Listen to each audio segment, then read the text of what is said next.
Hey, what's up, guys? It's Nick on the scene with Martini. Today I'm joined by Julian from Common Sage. How you doing today, Julian? I'm good. How are you? Good, thanks. Congratulations on getting married. Do you want to throw that out there? Thank you. Thank you. Of course. So, kind of just jump right into Common Sage. You guys put out an album this past year. Kind of just from the start, though. How did you guys kind of like meet and start forming a band?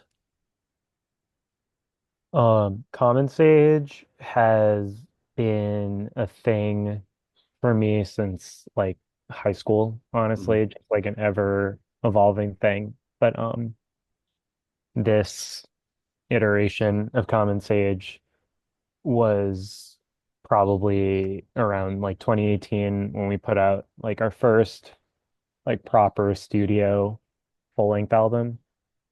Um, It was with my friends Chris and Phil, who were in the band at the time. They are no longer in the band, but that just led to like Steve joining the band, who plays bass. And that led to Chris, who's the drummer for the band, joining. And then he brought Brian in as lead guitar. So it's just like Everlasting Building. exactly I just, gotcha. yeah. But it feels pretty, um, I don't know the word here. It's what the way it is right now seems to be sticking. Good. Yeah. So, like in terms of you kind of were like always Common Sage, has it been you've kind of had like just listening from like older stuff, some kind of the sort of same tone and sound, but like now I feel like it's kind of I like the now sound with like it's kind of like a little harsher, a little bit more like at you. Do you think you're gonna kind of keep that like aggressive tone or not aggressive, but you know what I mean, like a harsher tone with it in like future projects and stuff? Um, I think that this last album, Closer to, was kind of like what I wanted. It Lives and It Breathes to sound like. Hmm. It just like didn't get there because of a million different reasons. Um, but like, yeah, I think this tone that we've got is gonna carry over.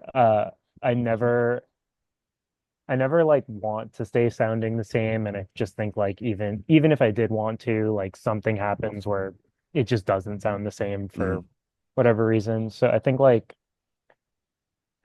there will be very similar tones going forward, but like yeah, I think like songwriting wise it might change, but like if we reach like a really intense moment, I think it'll be really intense for sure. Yeah, I I think so. gotcha. Yeah, I gotcha. Since like bringing in like new people in quotation marks, you kind of always have been like the primary song writer and stuff. Do you collaborate more with like your current band than you have in the past since you feel like it's gonna like stick more? I mean, I don't think like we collaborate more than we did in the past. I mean, I kind of don't show anybody a song until I'm like stoked on it, until like I have it like worked out pretty hardcore in my head, just like out of embarrassment. Like Hmm. I just like feel like it's like not worth showing the guys until like I We're have it ready all, to record basically. Like, not even like ready to record, just like if I have like a riff in my head, like I don't want to just like bring it in and be like, let's like play this a million times. Cause like whatever we come up with, I'm just gonna take home and then I'm gonna like hyper fixate on until mhm. like like just me personally. Like I just I don't want to keep changing what I'm doing until like I'm like set on what I'm personally doing. So like I'll bring songs to everybody with what I'm definitely doing.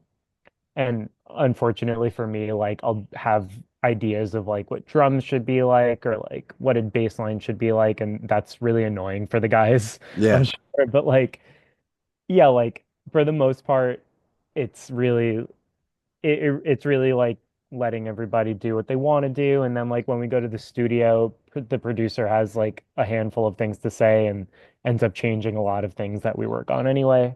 But Yeah. yeah, yeah.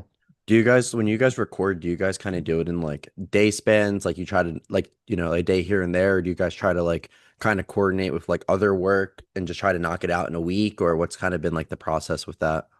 The dude we did it with, Brett, uh, Mhm. prefers to do like he wants you to like book a month and Hmm. just like work on it for the month, like some off days here and there, Yeah.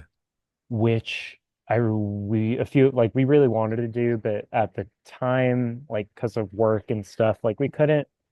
So it ended up being like weeks at a time for I think like 2 years. It took like a year and a half to record that album. Hmm. Um, but for the next one, I'd love to just go there for a month and like Just bang just it out. yeah. I mean, you're just like so like, like involved. You're just like that's all you're focused on. That's all you can be focused on. And just think because like you get that when you do it for a week at a time. It's just like day after day. It's like you're Hmm. just like so into it, like you're absorbed by it. And then like you're taken out of it after a week, which kind of sucks. So I'd be super stoked to be able to do it for longer. Yeah. Gotcha. With like the song, my favorite song was the single that you guys put out, Drown. Was that a song that you felt like just couldn't make the album, or the sound wasn't the same, so like it wasn't like the theme you were going for, or because I remember we talked about it briefly at not Union Transfer, Underground Arts. But I was just wondering like your thoughts on that, like what makes it become a single, because I feel like it's kind of rare. Usually you see it the other way. You know what I mean? A band puts out a full length LP, or sorry, a single, then a length LP. Instead, it was kind of like flip-flopped, you know. It was LP, then a single right after. I don't, yeah, for sure. I don't remember what happened. We had like way too many songs that we recorded. Hmm. So like, three of those songs became the EP we put out before the album. Uh, and then we had, and then once we did that EP, we were still left with, I think like 12 songs. And I just like, I felt, and I'm sure a few people felt like maybe like 12 is like too much or like unnecessary or whatever. Hmm. So I think like we were just like, let's like if we had to, like let's pick like one song out. And I'm sure it was me. I was probably like, Drown just like doesn't I just like the album. It doesn't add anything to the album for me. Yeah. Or I'm assuming that's what I said because that's probably I I still that that that sounds familiar, to be yeah, honest. yeah, yeah, yeah. So I'm sure that was the reason. And yeah, it was just like cool to be like, I mean, like, yeah, since we have so many extra songs, like we could put the album out and then like however long after we can like just put one more thing on to out in the world, you For know. yeah, for like your like album art and merch, like do you guys mainly design it like the guys itself, or do you guys do? Because I feel like one of the shirts I always wear is your guys' comment, like the shirt I got from you guys. I just really like the spread, and I really like the theme that you guys kind of go for each album. It's very like cohesive, yet like it's just like a random thing that makes sense for the album. Do you know what I mean? What's your I, like your thought process behind that then? uh I appreciate that. Thank you. Yeah, of course.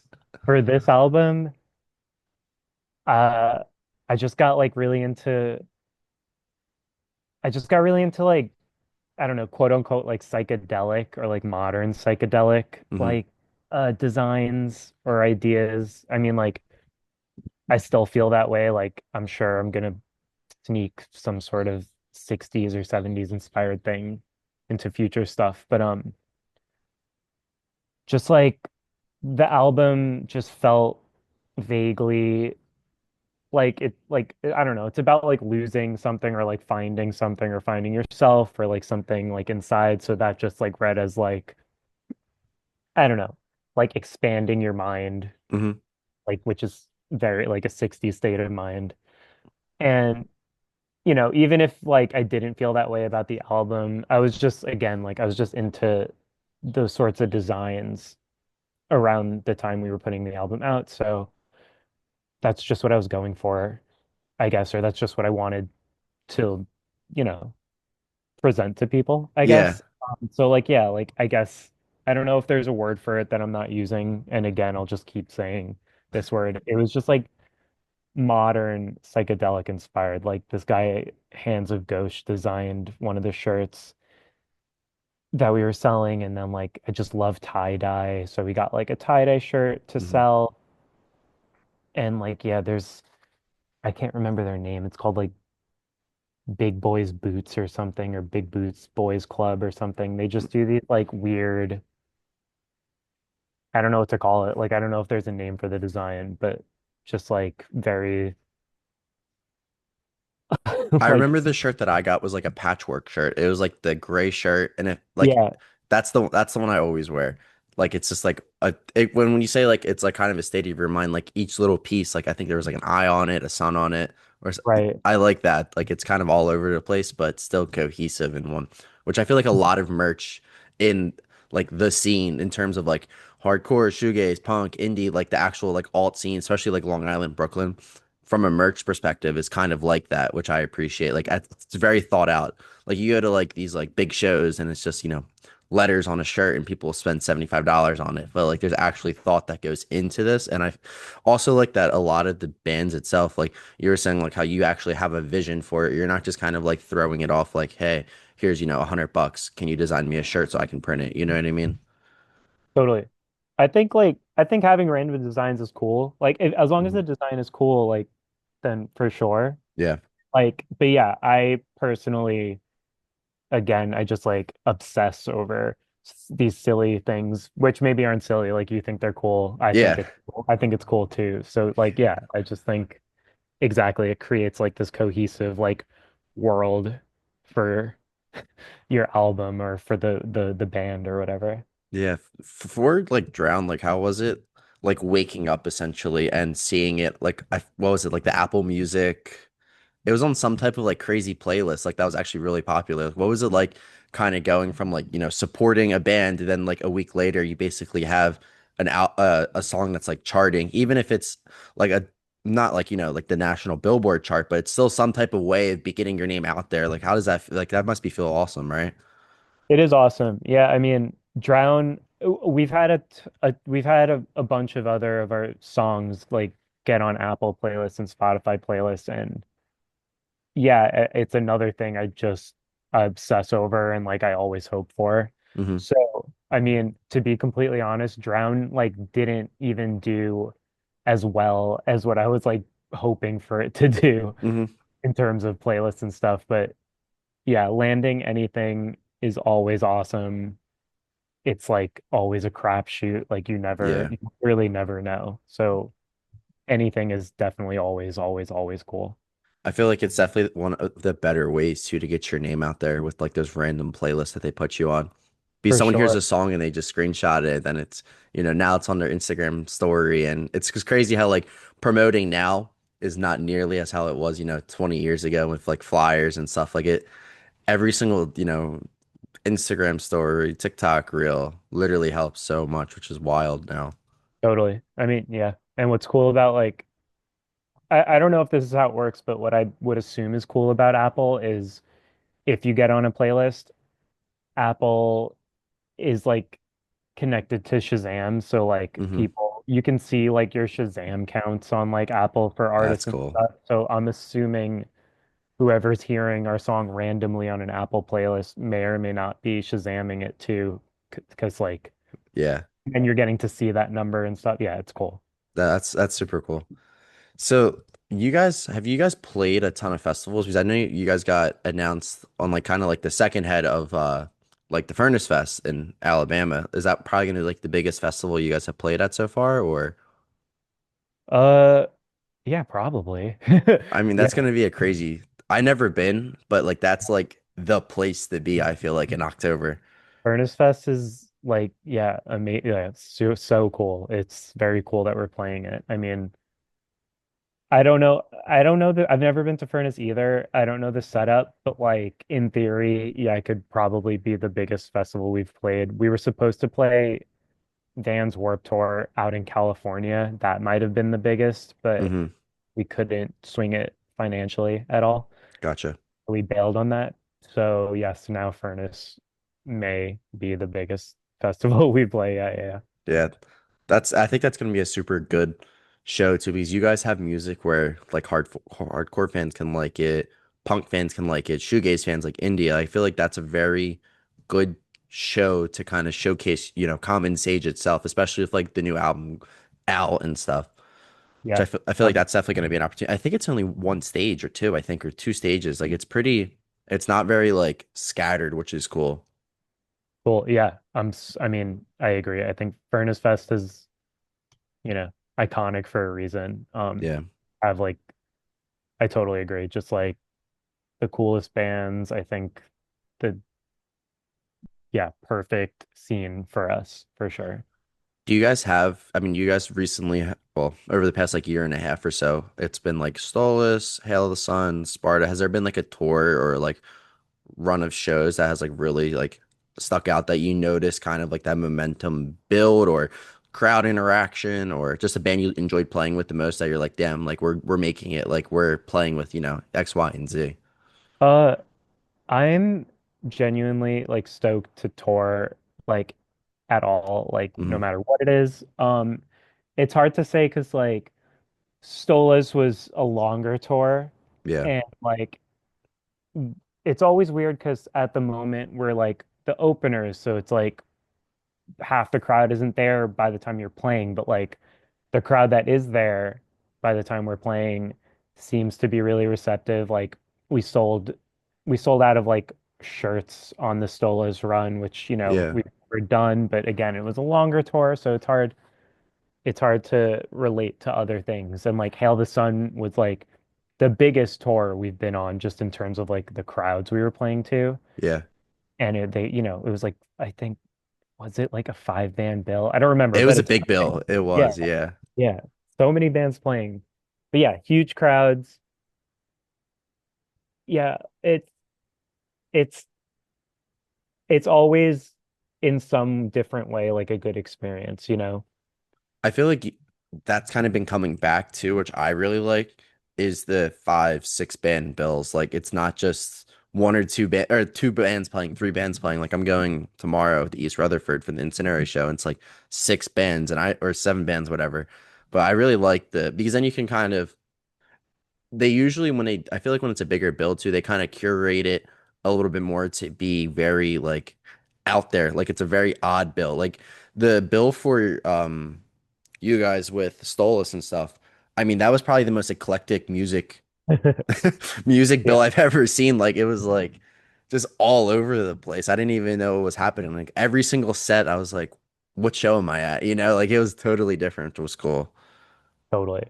Yeah, I that was, for lack of a better word, a weird package. I agree. Yeah. Everything was super different. But I mean, yeah, I don't know. I think that's super cool too. Like I like, genuinely most genres of music. Like I'd be stoked to go see Incendiary and see a band like Us open, and I'd be stoked to see like I don't even know, just like a hip hop artist, for example, Hmm. also play that show. Yeah. Like I'd just be stoked to see different types of music within one show for sure. I'd also be stoked to see like a six band bill of like all hardcore acts that are Yeah. just trying to make the crowd kill themselves like for 4 hours. But Yeah. yeah, I think it's cool as well.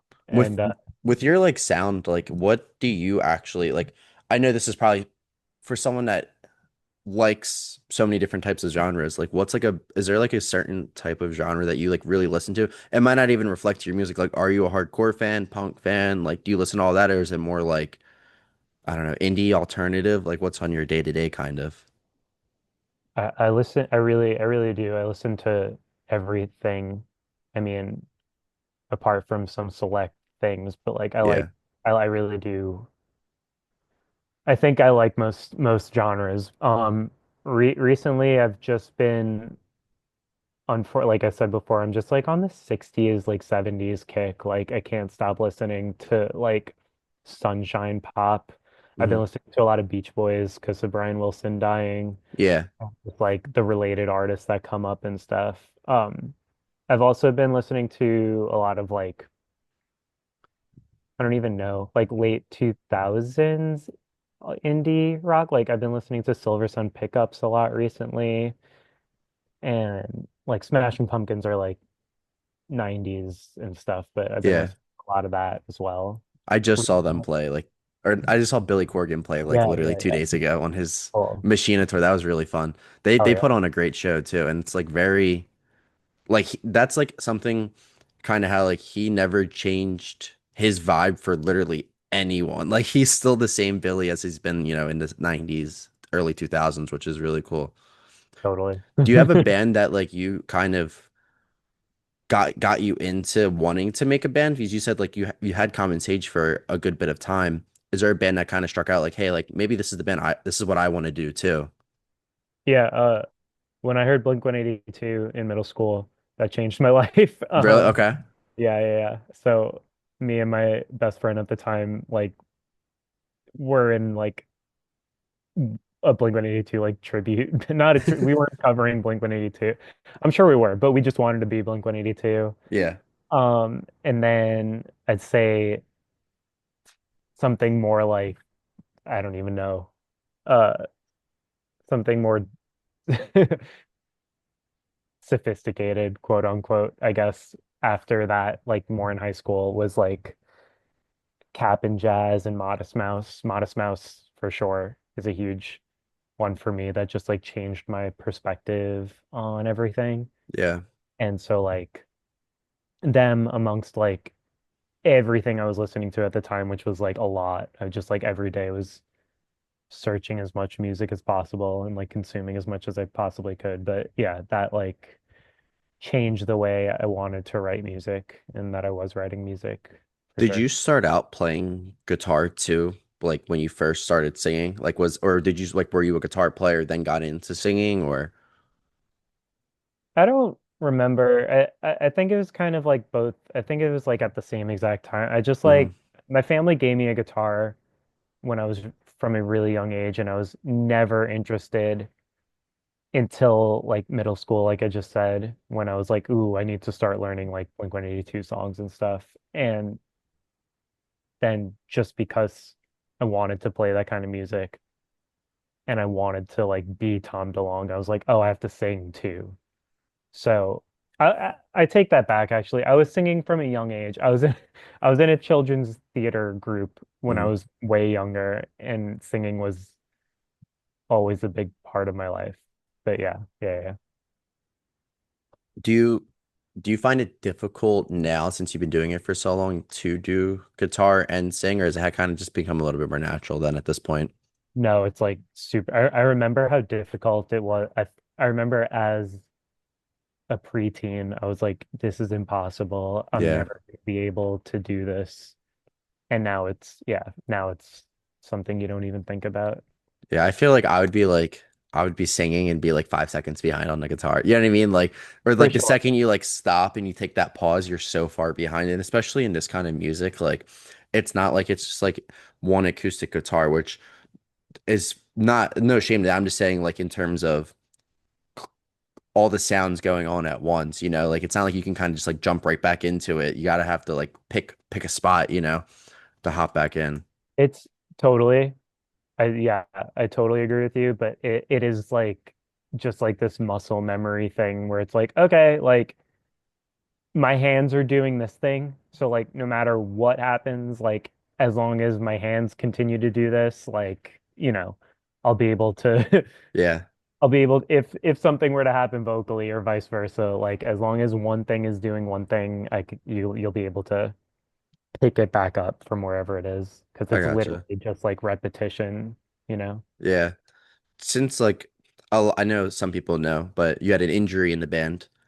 That has that kind of made it, have you guys still been practicing or like I know when I spoke to him at TVI for the night sports show, you guys were saying like June, July, you're gonna start picking it back up. Have you guys been like practicing or Uh, taking just a because break?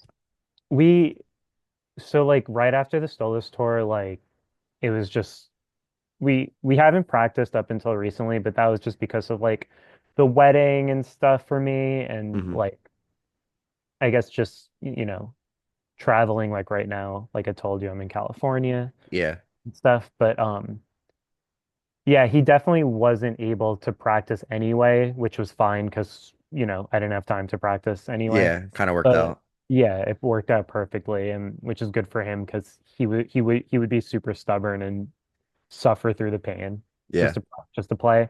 But we played last week, I think, and this it was our first practice in a while, and he was fine.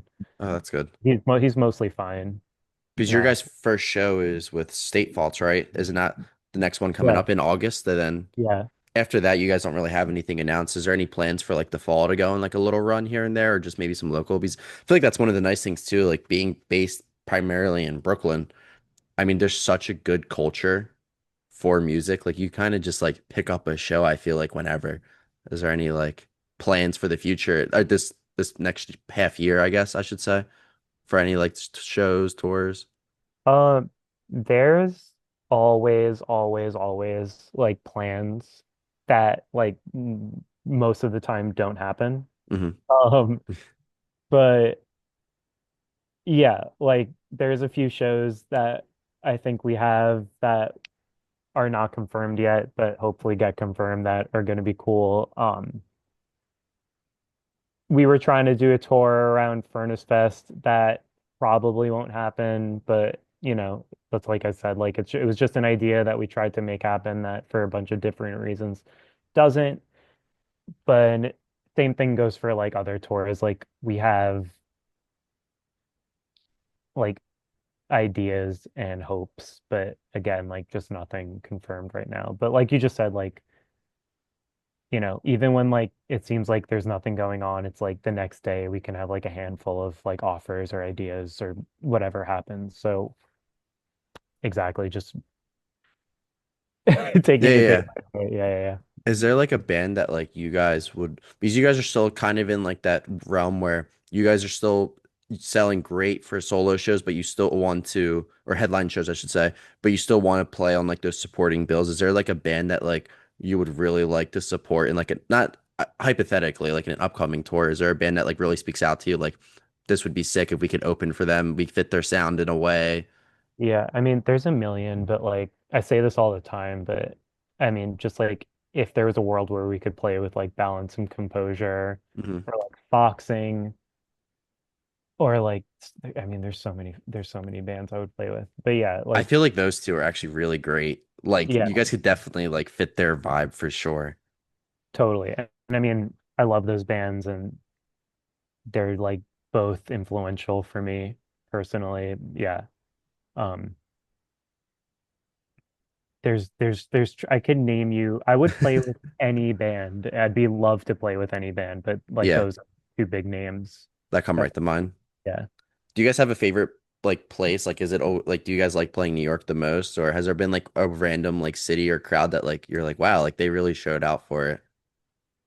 I don't know. It's just like it's always different. Like we played Sacramento in October and it was like with Reggie in the Full Effect, which was like a weird show because he's like a legacy act, so it's like an older crowd Hmm. or whatever. And it was like a totally fine, like it was a fun, cool show. But then like played Sacramento with Stolas on that tour, right? And that Yeah. was a super, super cool. Like just the energy was different.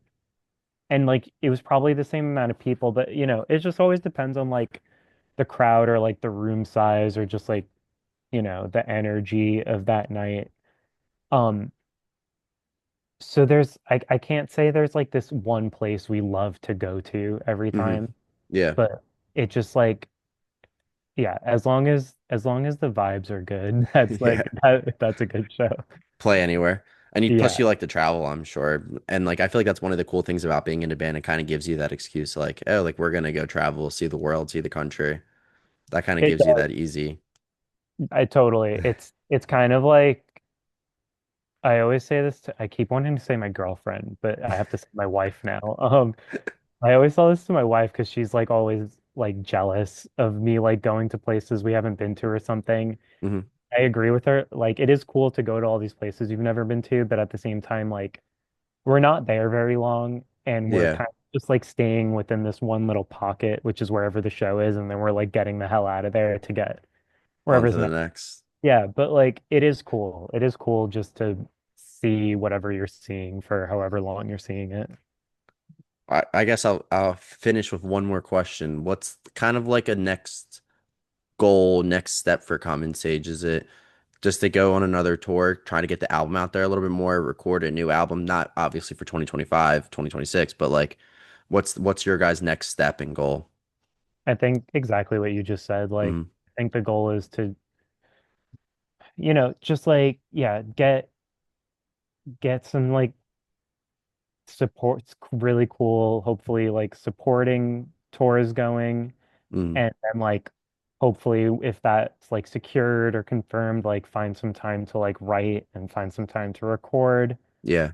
because it's hard to like I think it's hard to justify like writing and recording when there's like nothing to support yourself on the horizon. Hmm. So like I think like we'd all feel better about, making new music and like getting that out into the world. Once we're able to know we're able to support our newest album a bit more, which is what we're trying to do. Yeah. Yeah, I got you. Well, thank you so much for joining me today, Julian. I really appreciate it. Thank you. Guys, down below, it's gonna be all the links for all the Common Sages stuff. It'll have like their Apple Music, Spotify, merch, tour, etc. Make sure you check that out. And thanks you guys for joining. Have a good day.